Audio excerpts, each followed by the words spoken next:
all in their prime. No holding back. Who wins? Oh.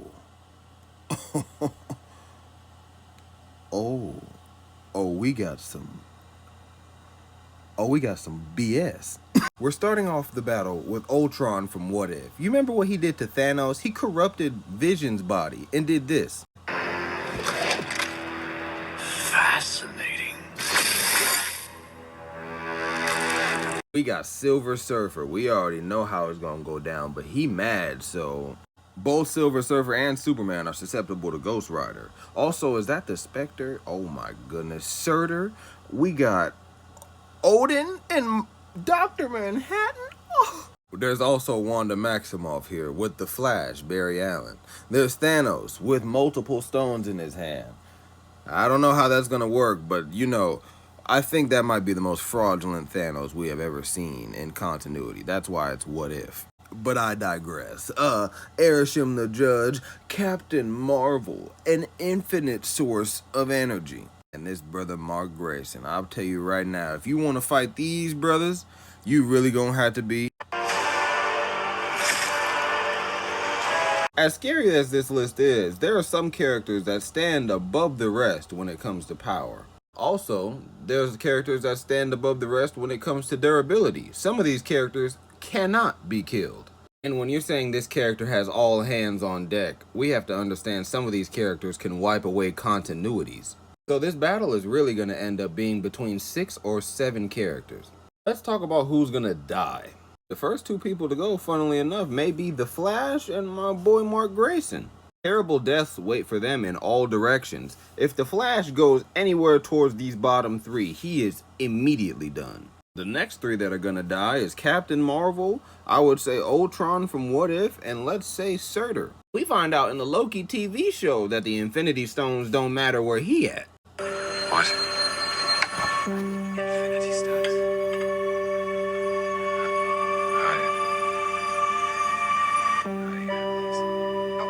We actually got a lot of those. Yeah, some of the guys use them as paperweights. And you're trying to tell me once he finds his glorious purpose, it's becoming the god of stories, being able to see all timelines, fix stories however you would like? We're talking about a guy who stole part of the Eternity Mask, allowing him to be equal to anybody he fights off rip. Mind you, this is the team he's hanging around right now. That's Blue Marvel, that's America Chavez, and that's the Beyonder. Do I need to say anything else? Something that also should be stated is that he is wearing a new crown right now. This is called the Crown of Creation. This crown allows him to truly traverse the multiverse without having any sort of problem, also allowing him to dictate timelines and create his own stories. My brother Loki is no games. With that being said, I do believe he can capitalize on characters like Martian Manhunter and Arishem the Judge. When it comes to Captain Marvel, I don't believe she has the reality manipulation defense that she needs to fight somebody like Loki. And even for a character like Martian Manhunter, when he's at his highest potential is when he is no longer afraid of fire. One of the times we've seen Martian Manhunter truly unlock his potential and get over that fear of fire is when he became a fire demon, Furnace. We still know he has all of the abilities he had before: telepathy, telekinesis, super strength, invisibility, shape-shifting. The list goes on. We know how powerful he is off rip when we see first thing he does is pull up on the Justice League, and Wally West is like, oh yeah, I know that nigga here. Why? Because his breath be kicking. Manhunter shows he has the ability to catch Wally West mid-motion. You already know who on his knees. This brother was also able to ensnare the Justice League and kill White Lanterns in the process. All that to say that we can see Loki's powers are just beyond that. When it comes to characters like Arishem the Judge, the Spectre, and Surtur, they can all die to the Ghost Rider. We know if somebody else takes out Arishem the Judge in battle, that means that the Ghost Rider at any given point can just arise. You can't destroy a skeleton, he's just gonna come back. You can't kill his host because Johnny's only died once and God said, You don't get it. This guy is the boogeyman. You can try and explode his body. Captain Marvel tried to, and sure enough, she found out he just ripped out the plastic because he was feeling brand new. She called for help immediately. Similar to the Spectre, Man-Thing is known as embodiment of God's wrath as well. He encapsulates the Ghost Rider.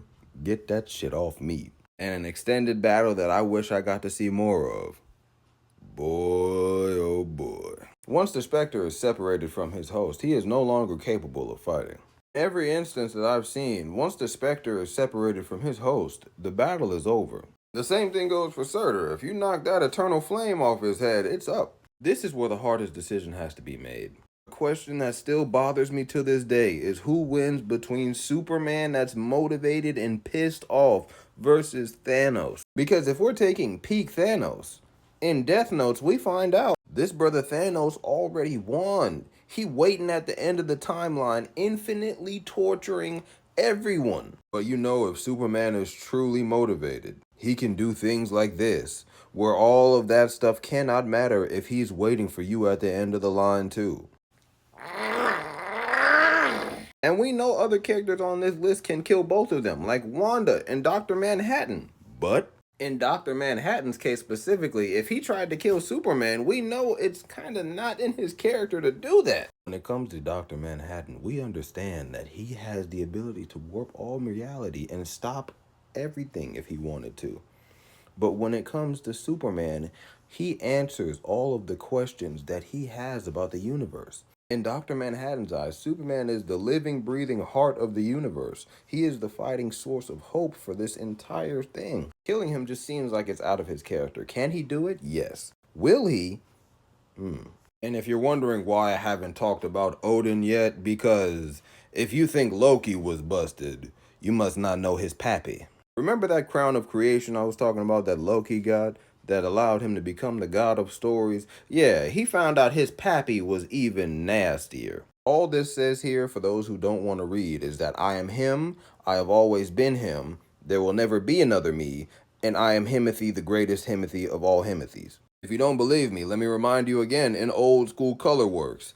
I am the mightiest of the mightiest, Lord of Asgard, all wise, all just, all father, himself, the omnipotence, Odin. In the Infinity War movies, why do you think that Thanos waited till this nigga was pixie dust to start doing his conquest? So if you're asking me, it's going to be out of these 6 characters. God of Stories Loki, who has the crown of creation and the eternity mask, equalizing him to basically anybody he fights. If you're wondering why the Silver Surfer has made it this far, is because he has the power cosmic and a surfboard that basically allows him to avoid death. He has been ripped apart. When Loki finally equips the crown of creation and leaves all of reality, he mentions that Surfer is already out here. But yeah, I'm probably gonna leave him alone for another story.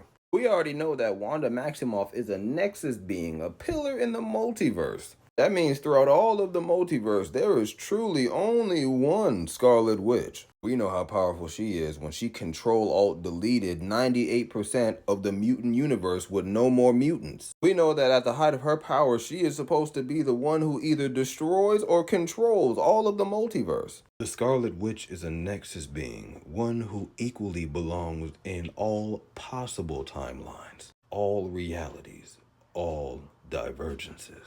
I've just shown you a needle in the haystack of abilities that these characters have. When these characters are in their prime, they have the ability to shut off the lights in the writer's office. When it comes to characters like this, there are 2 major differences on why they have reached the level of power that they have. When it comes to these 4, Scarlet Witch, Silver Surfer, Dr. Manhattan, and the Ghost Rider, they have proven no matter what hell you throw them in, no matter what outer verse you try and send them to, they won't die. In their 3 cases, they bend reality to whatever means they need in order to overcome the situation. When it comes to Ghost Rider, you just found the wrong one. And when it comes down to these 2 characters, they transcend their own cosmology.